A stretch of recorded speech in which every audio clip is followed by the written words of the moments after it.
আশা করি সবাই ভালো আছেন।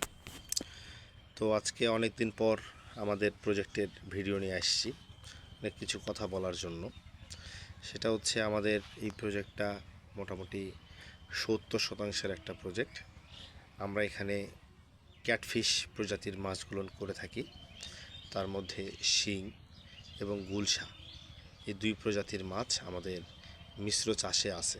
এই পুকুরটাতে মোটামুটি 7 মাস অতিবাহিত হয়ে গেছে মাছ সেটিং থেকে, মানে রেনু থেকে মাছ এই পর্যন্ত যেটা আসছে, শীত পার করে আসছি আমরা ভালোভাবে। তো আমাদের মাছের খাবার আগে খুবই কম খাচ্ছিল শীতের মধ্যে বা শীত পরবর্তী কিছু দিনে। এখন মোটামুটি খাবার খুব ভালো খাচ্ছে এবং প্রত্যেক দিন মোটামুটি আমরা এখানে 20 থেকে 22 কেজি করে ভাসমান খাবার দিচ্ছি। আমাদের এই প্রজেক্টে মাছ আছে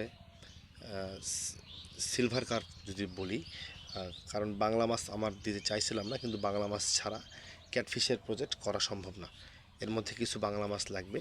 তার কারণ হচ্ছে উদ্বৃত্ত খাবারগুলো অপচয় রোধ করার জন্য, এবং সেগুলো যেন পচে গ্যাস হয়ে অ্যামোনিয়া ফর্ম না করে, এই জন্য কিছু বাংলা মাছ আমরা দিয়েছি এর মধ্যে। তার মধ্যে উপরের স্তরের মাছ আছে সিলভার কাপ 20 পিস, কাতল 5 পিস, জায়গা 70%, গভীরতা 8 ফিট অ্যাভারেজ। আচ্ছা, তারপর দেওয়া হচ্ছে আমাদের মধ্যে কিছু রুই মাছ দিছি আমরা এখানে। রুই মাছের গড় ওজন ছিল 6 কেজি। এখন কি সাইজ কেজি আমরা দেখি নাই।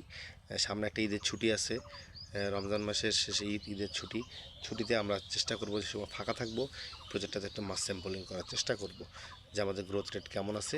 তখন আমরা ভিডিওতে আপনাদেরকে আপডেট এই বিষয়টা জানাইতে পারবো।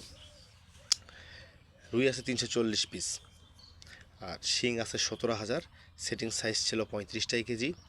আর গুলশা পোনাটাও আমাদের নিজস্ব পোনা উৎপাদন করে নেওয়া, হ্যাচারি থেকে ডিম নিয়ে রেনু নিয়ে এসে গুলশা দিয়েছি আমরা এখানে। মোটামুটি একবার প্রথম 2900 লাইনের মাছ দিয়েছিলাম 80,000, আর 400 লাইনের মাছ দিয়েছি আমরা এখানে 20,000। এই মোটামুটি এক এক 1 লক্ষ অ্যাভারেজ গুলশা আছে। তো আমাদের আরেকটা পুকুর, যে পুকুরটাতে গুলশার রেনু করছিলাম, সেই পুকুরটা পানি অপসারণ করে নতুন করে আবার সিজন শুরু করব। ওখানে কিছু গুলশার পোনা রয়ে গেছে, 30-40 হাজার হলে হতে পারে, এর বেশি হবে না। তো এই মাছটাও আমরা আনে এই পুকুরটাতে দিয়ে দিব। তার কারণ হচ্ছে শিংটা আমরা আর 2 মাস, অর্থাৎ এটা ফাল্গুন মাস, চৈত্র বৈশাখ মাসের দিকে যখন পেটে ডিম আসবে, শিংটা আমরা বিক্রি করে দিব। পাশাপাশি শিংটা বিক্রি করে গুলশার সাইডটা ছোটো থাকবে, ওইটাকে আবার 1-2 মাস খাওয়ানোর পরে আমরা ওটাও সেল করে দিব। তো আজকের মতো এই পর্যন্তই। পরবর্তীতে যখন মাছ স্যাম্পলিং করব, সেই আপডেটটা আপনাদেরকে জানাই দেব। ধন্যবাদ, ভালো থাকবেন।